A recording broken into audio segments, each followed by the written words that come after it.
जय माता दी friends, Radhe Radhe friends. आज की इस वीडियो में हम जानेंगे कि लौंग और कपूर से आरती हमें कब करनी चाहिए, किस समय करनी चाहिए और कितने बार करनी चाहिए। सब कुछ हम आपको इस वीडियो में बताएंगे, तो प्लीज वीडियो को पूरा देखिएगा।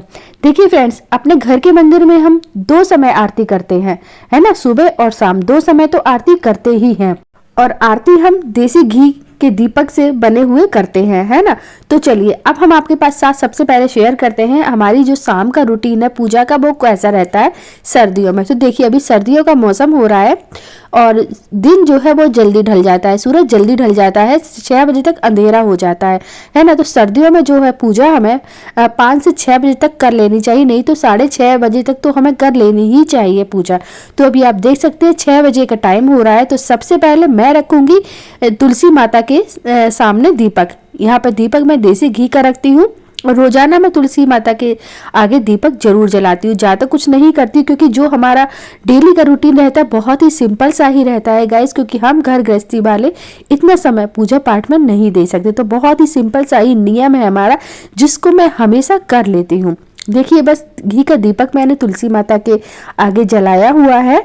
और ये जो है आप चाहे तो तिल के तेल का तो दीपक भी जला सकते हैं। बहुत से लोग पूछते हैं कि घी नहीं है, तो आप तिल के तेल का दीपक भी जला सकते हैं, ठीक है।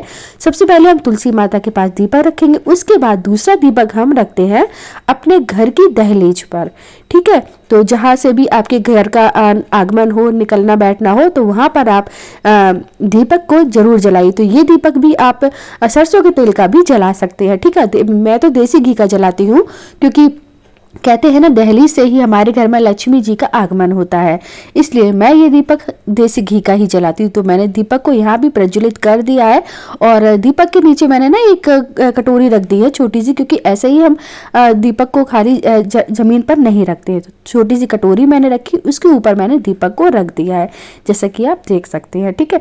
ये दीपक आप तिल के तेल का, सरसों के तेल का भी जला सकते हैं। मैंने यहाँ पर देसी घी का जलाया है।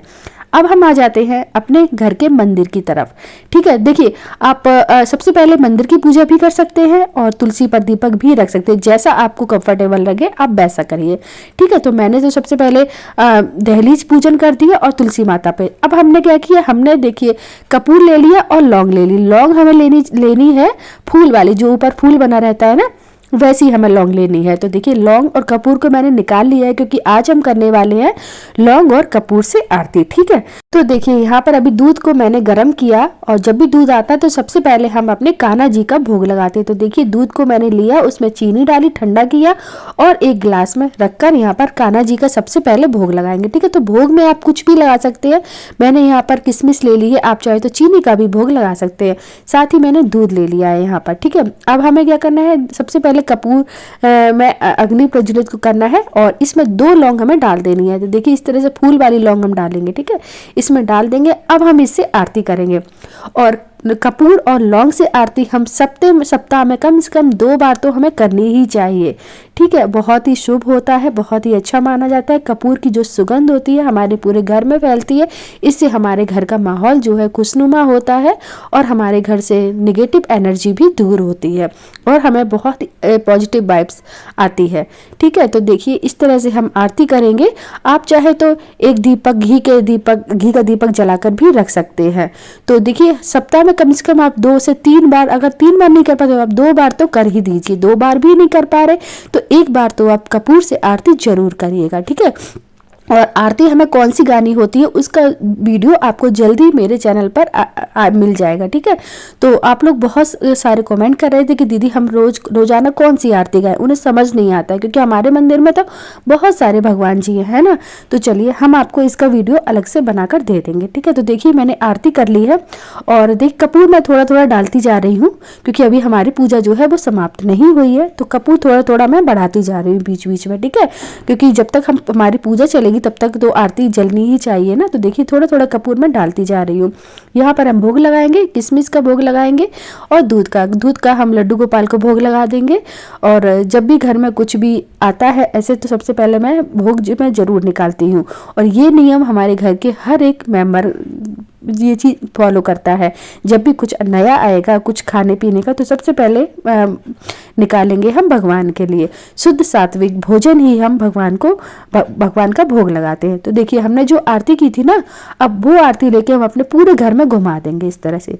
इससे हमारे घर की जो भी निगेटिविटी होगी वो दूर हो जाएगी और कपूर का धुआं हमारे पूरे घर में जाएगा तो बहुत ही अच्छा माहौल हो जाता है। इससे हमारे घर का देखिए, अब ये जितने भी आपके घर के कमरे हैं, किचन है, सब जगह इस धुएं को इस ऐसे से अपने हाथों से कर दीजिए, जैसे मैं कर रही हूँ ना, यही आपको करना है फ्रेंड्स। और कुछ दिन आप ऐसा करके देखिए, सच में आपके घर का माहौल, अगर आपके घर में लड़ाई झगड़े भी हो रहे हैं ना, तो वो सब भी खत्म हो जाते हैं, बहुत अच्छा माहौल हो जाता है इससे। देखिए अब जो आरती हमने अपने घर में घुमाई थी ना, वो ही हम मंदिर में ला के रख देंगे और जब तक कपूर है इसमें तब तक इसको ऐसे ही जलने देंगे। हमें कुछ भी करना नहीं है, बुझाना वगैरह नहीं होता है, ठीक है। इसको ऐसे ही जलने देंगे हम। और जैसे कि मैंने आपको बताया, ये आप सप्ताह में 2 बार तो कर ही सकते हैं, सुबह या शाम, कोई भी समय आप कर सकते हैं। मैं यहाँ पर शाम के समय कर रही हूँ, ठीक है, तो आप चाहे तो सुबह के समय भी कर सकते हैं। अब हम बता दे रहे हैं कि ये भोग जो हमने लगाया इसका क्या करेंगे। तो देखिए लड्डू गोपाल का जो हमने भोग लगाया दूध का, ये मैं अपने बेटे को पिला देती हूँ, नहीं तो बेटा नहीं पीता तो फिर मैं ही या फिर मेरे हस्बैंड ही पी लेते हैं। और जो किशमिश का भोग लगाया ये हम अपने घर के सभी लोगों में बांट देंगे।